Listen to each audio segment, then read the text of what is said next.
So again, we're going to start on the left side, how most people do their onboarding session. We're going to go all the way through, and then we're going to reverse engineer. And at the end result is you should be in a position where you're no longer having poor to okay onboarding sessions, but instead in a position where your client goes, damn, this guy is really good. I want to refer you out. I want to upgrade, and I want to pay you a boatload of money over time. So for example, I did this onboarding style with my tax client. She went from $1,500. 2 weeks later, she added another account for a total of 3,000, then another account for 4,000, and now she wants to pay us $10,000 for a setter placement. That 4 month for the average agency of 1,000 to 1,500 is about 4, 5, 6,000 bucks. But instead for us, it's probably going to be closer to 20, 30, or even 40 grand. It's because I reverse engineered the onboarding process to optimize for referrals, upgrades, and renewals. So if y'all ready to boogie and party, this is it right here. Stereotypically, most people start their onboarding session with a payment of money to kickstart a paying agency relationship, and then they will send an onboarding form. This onboarding form asks very stupid, inane, redundant, and repeatable questions. It is fundamentally flawed and arguably unfair for someone to receive this form from you, and it is of poor guidance to be sending it out. On those stereotypical forms, you're asking questions like, what's your contact information? You and I both know when you go to the doctor's office and they ask for your name, number, email, address, zip code, birth date, city, state, you're going, you already know my city and state. You don't need my zip code. We've already talked over the phone. Why are you asking this information again? When you type in things like, so what launch date do you want? Your client is of the belief that now I have to be in charge. When you ask questions about like, how would you rate your lead quality? We all know they're not coming to you because they got great knees. You and I both know their knees suck. Why are you asking them how bad their knees are? What does success look like? You think this is a great question. We all know what success looks like. And it continues on and on because you're asking questions like, give me a Google dump of your logos and assets. You can go find them. Who are your competitors? You should know them. What are your current marketing channels? That's Googleable. Further on and further on and further on, you think you're asking great questions, but you're really asking questions that reinforce a negative subtext. These are not good onboarding questions. These are questions that make your client say, oh, I guess I should not be renewing with you. Oh, I guess I don't have to pay you money anymore. Oh, I guess I'm just going to leave. And I know this because I have been onboarded and I have onboarded with this. These types of questions are low status. They are emotionally tone deaf. They offload responsibility. They waste time. They undermine confidence. When you ask these questions, it makes the client feel like they've hired a virtual assistant instead of a visionary captain that can execute. Again, I know this because this is how people onboard me. And when they ask questions like, what's my contact information? What's my launch date? What's my competitors? I know I will not be doing more than 1, 2, or even 3 months with them. When you ask questions like, can you send over any creatives you run in the past? What your client hears is, we don't have a starting point unless you spoon feed us. When you ask questions like, do you have any examples of what you like? Your client hears, oh, they don't have a vision. When you ask questions like, who is your target customer? They hear, we haven't done any research. Help us figure it out. When you ask questions like, what KPIs matter most to you? You and I both know you know that answer. And when you're hoping to launch is obviously ASAP. Like, why would I hire you to launch something in 6 years? It's silly, it's stupid, it's redundant. And again, you have to understand something called subtext. Subtext is the text that appears in a client's head when you ask them stupid questions.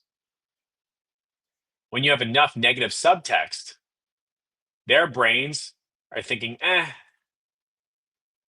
no, I'm not interested. They will create feelings that lead to failure and eventually the ending of a renewal, upgrade, or retainer conversation, even if they have client results. I'll say it again. If you ask these questions on an onboarding form, you will create subtext that leads into thoughts and feelings that will preemptively end your relationship with your client, even if you have amazing results. You will elicit figures and feelings of trepidation, frustration, doubt, resentful compliance, the urge for them to micromanage you, apathy, and then more importantly, who's in charge. Because if your client has to tell you what's going on, you're not in charge. Your client is. And that's what happens again and again and again in agency client relationships that start off with poor questions. Those feelings determine your client's success and compliance. And instead of asking stupid questions on your onboarding form that lead to subtext of me thinking you're stupid, leading to feelings that make me know that you're stupid, so I end the contract, you need to reverse engineer into the correct feelings. Bigger picture, here's what is happening. You are secretly of the belief that operating in an average capacity is okay and fair because you believe that all things are equal, that everybody's got an equal shot, and we all have an equal opportunity, that success is equally distributed amongst all players. And if you are asking average questions, you've got a fair chance. This is incorrect because markets do not look like this, and success does not look like this, and opportunity does not look like this.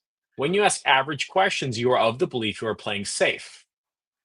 The reality is that success is heavily weighted to the winners. 80% of the success is about 10 to 20% of the market. 80% of the results go to 10 to 20% of the players. And when you ask average clients, or you act in average, or you have the belief that average is safe, you're not fighting over the middle market. You're actually fighting over the small percentage of the market. You're not fighting over the largest bucket. You are fighting over the smallest. This is where your average onboarding questions land you. This is what your average onboarding clients make you believe. This is where you exist when you ask average, stupid questions. The quality of your agency relationship, the quality of your retainers, renewals, and upgrades is a function of the questions you ask on the onboarding form. You ask average questions, you're not going to get average results. You're going to get infinitely smaller, less than average results. You need to reverse engineer these feelings so that clients are impressed with the quality of the questions that you ask. Let's do it.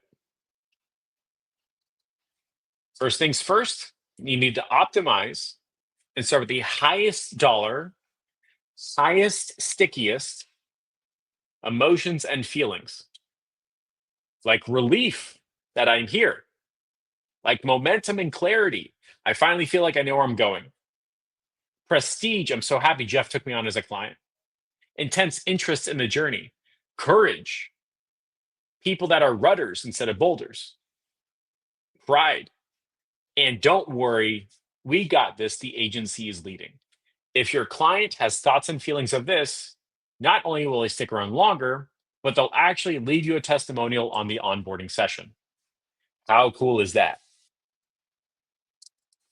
You need to reverse engineer the thoughts and feelings of the onboarding session so your clients spend more money with you. To answer the question of how do I make this fucking happen, you move on backwards to the subtext. If you want your clients to stay and to think, we've done this before, you're in good hands, you need to say things like, we've already mapped out your next 90 days, here's the plan. If you want your client to have subtext and say, we do the work before we get paid, you're already ahead, you need to do things like, we already ran an audit before the call, we found 3 gaps and 2 quick wins. Here's what you're executing today. If you want your client to have subtext like you get leverage, not labor, we make decisions, you get results, you need to say things like, here's what we've already built for you, no input needed. In fact, I got off the phone yesterday of a pitch call. I said, I'm not buying anytime soon. He said, cool, man, we've already made it anyway. Here it is. I now have the feeling of pride and relief. Everybody else is waiting to get paid. It took this guy 15 minutes. If you want your client to think, hey, the agency is already looking 3 moves ahead for you, you need to start saying things like your competitors are doing X, but missing Y. Here's how you'll outposition them. If you want your clients to have excited compliance, you need to say, don't think about messaging right now. We've already created 3 based upon your client avatars. This is the subtext your clients need to think so that they have pride, relief, momentum, clarity, prestige, become rudders, not boulders. Again, we are reverse engineering this so that we don't become average, but instead become the top 80, 90, or 100%.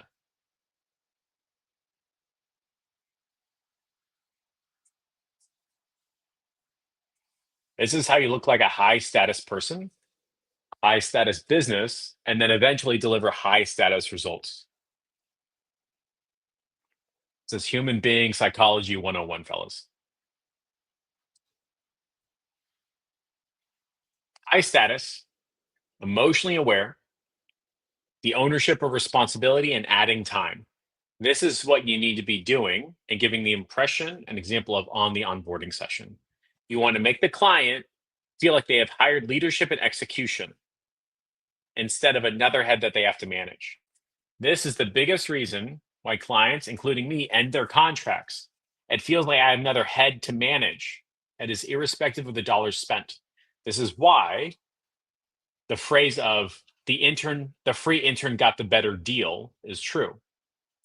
Because you think the cost of hiring you is just money. It's also time and attention. And if I got to watch you, that's 2 costs. If you give the implication and impression that you need to be watched, you're already ending it before it comes up. You need to ask better questions. So, for example, instead of saying things like, what's your contact information? What's your launch date? And what's your lead quality?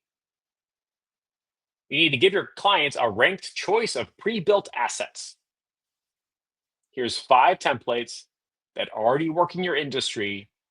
Rank them based upon how you think and feel fit with your brand. Amazing. Give your client a sample dashboard that will be filled in once every 2 weeks. Amazing. Give your client out of the box KPIs. This is the goal. For every 10 leads, you should get 2 people on the phone. One of those will be qualified. Cool. Give your client milestones with due dates. From the day you pay day 1, here's the milestones of the next 2, 8, 16, 64, 128 days. Push that shit out to 2 years. Magically, your clients will start sticking around for 2 goddamn years. On the onboarding session, you should be saying, here's your competitors. We tore them down. We did a breakdown of their funnel. P.S. I had to do it anyway. P.S. I did it 3 months ago. P.S. It's on my YouTube channel. But fuck it, I made the Canva anyway, so here we're going through it. Doesn't matter if you're right or you're wrong. You are giving the impression that you are not an additional head to manage and you're avoiding 2 costs. It's either money and time, not both.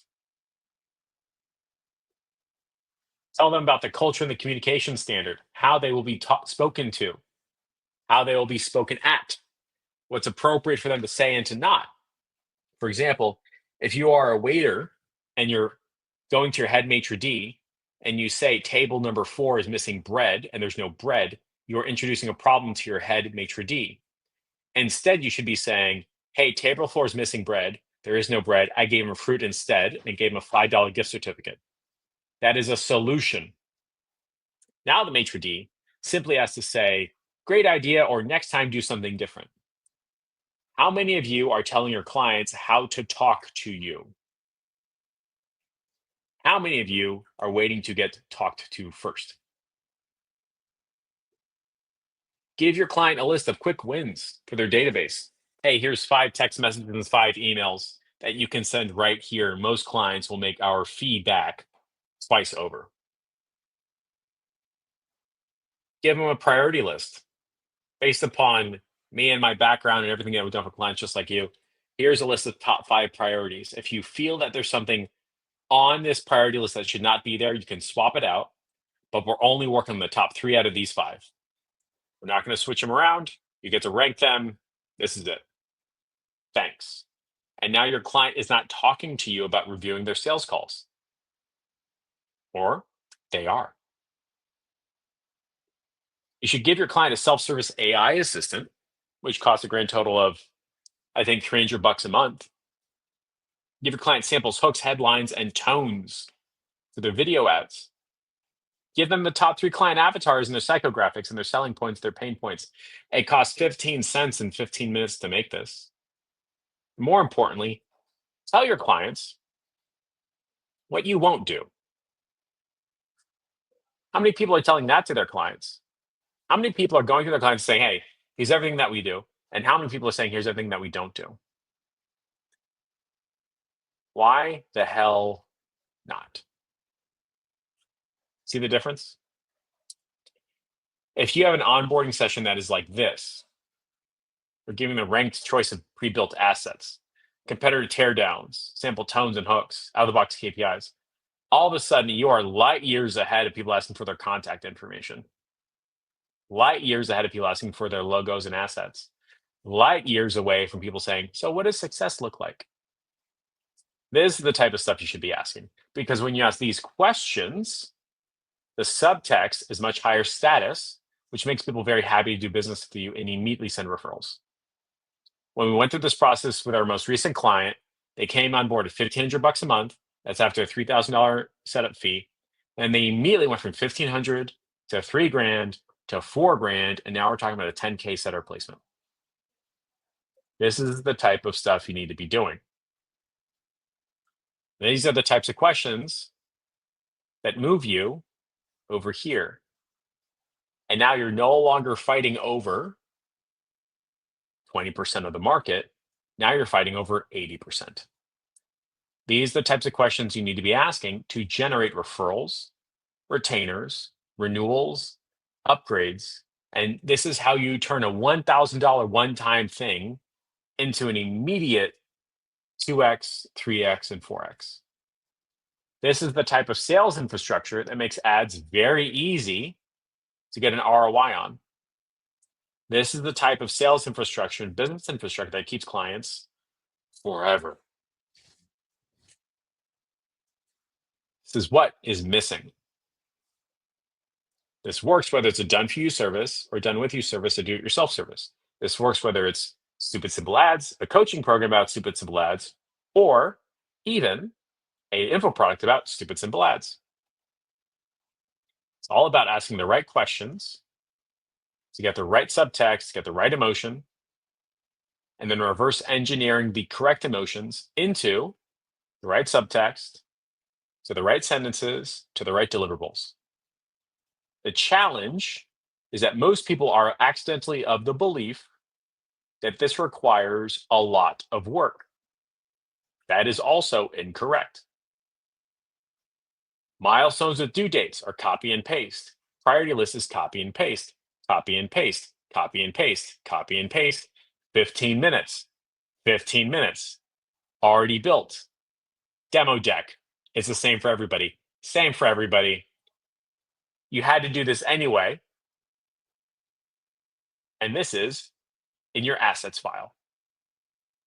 The communication that you have on your onboarding session determines happiness, the length, and the amount of money your client will spend to you, even if the results are the same.